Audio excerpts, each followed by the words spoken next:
times tonight, and Yes. you said that without lineage you can't be a leader. Yes. Can you explain that? It's confusing because like in what I was taught is like leadership is sort of you're trained, right? Anyone No. can be trained. No. That is completely wrong. Leadership is given to you. You cannot train for it. By Allah. Of course. Then by who else?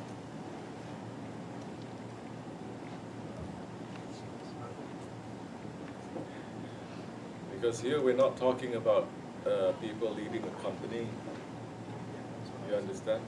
Or making money, or this or that. We're talking about, as we began, kingship. Kingship. And the intentions of the king is completely different from the intentions of a CEO. Don't you see? The intentions of a president, as we know, is completely different from intentions of a CEO. That one wanted to run the White House like it's a business. How's that working out for everyone?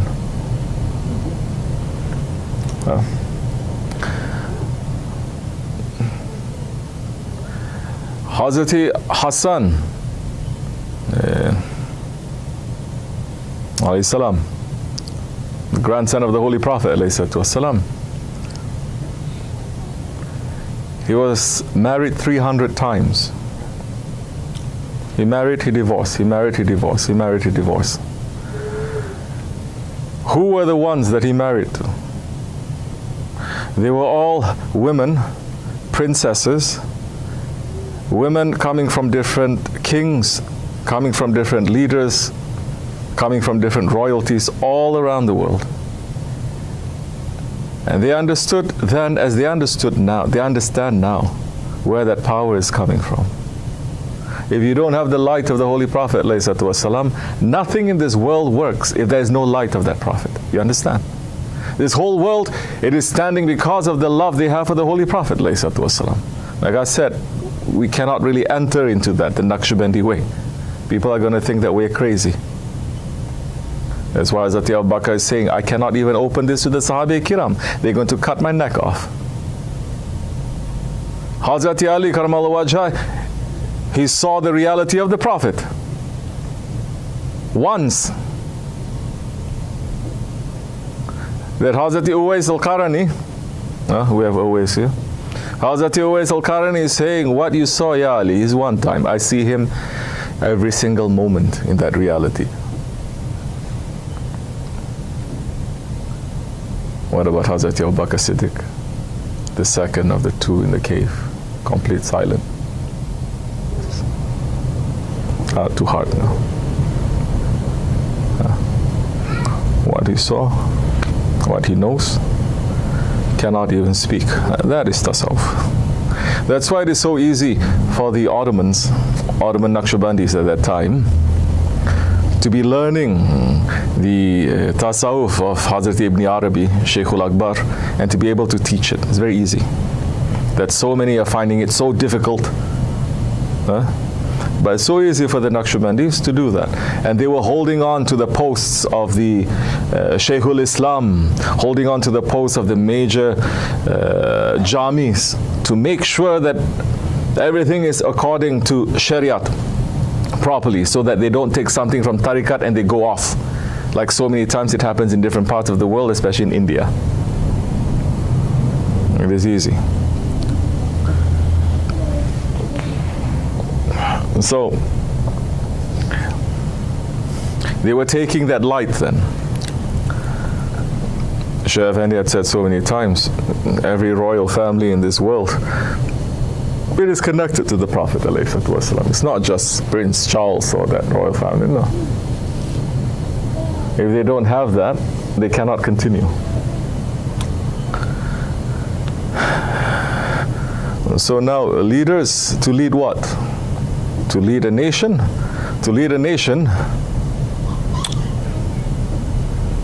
the shepherd's training, the sheep cannot understand. The sheep don't train the shepherd. The sheep don't choose the shepherd. You understand? When you do that, everyone is going to be lost now. So no. And it is not training through these leadership seminars or this kind of stuff. No. Maybe the person may not know that he has certain qualities. The awliya Allah, they will pick him here and there to sit. That's not the same kind of training, but it's not training to put leadership there. It is to unveil it. It's already there. It is to unveil it. It is to open it.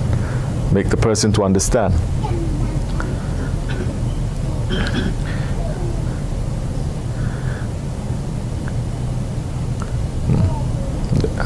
We cannot enter into that too much also. People get very upset with me because even according to Sharia, it is very specific who your leaders are going to be. Huh?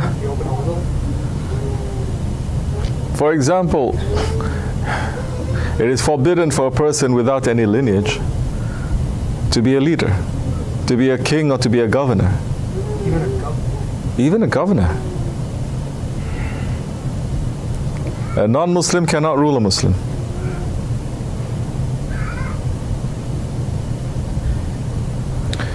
Even if you're Muslim, you're not coming from good lineage. You cannot.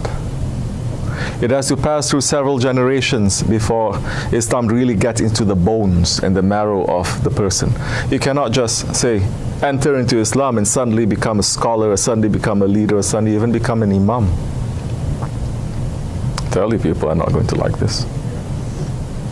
But this is Shariat of the Prophet, that over 1300 years it is still continuing.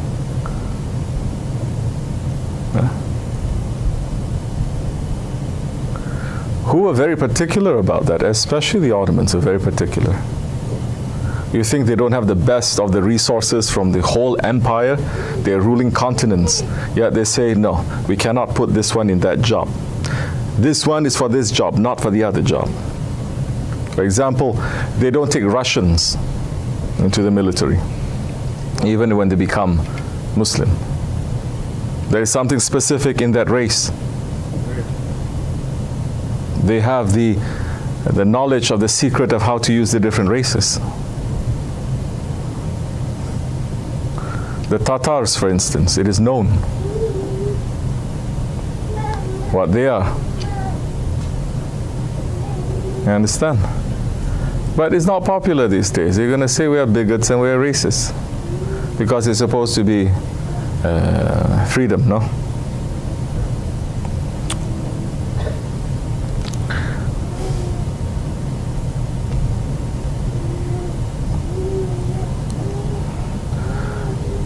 When everybody knows what job they're supposed to do, things can run properly. And Allah has given every race their own specialty. You don't have to run to see what the other one is doing. Discover what you are doing. Discover the secret that's given to you. The specialty. Take that and you will be able to reach highest stations in dunya and akhirat. So, for example, they're using these Albanians to fight. They are good for that. Sometimes their brain's not working, but they fight good. Understand? The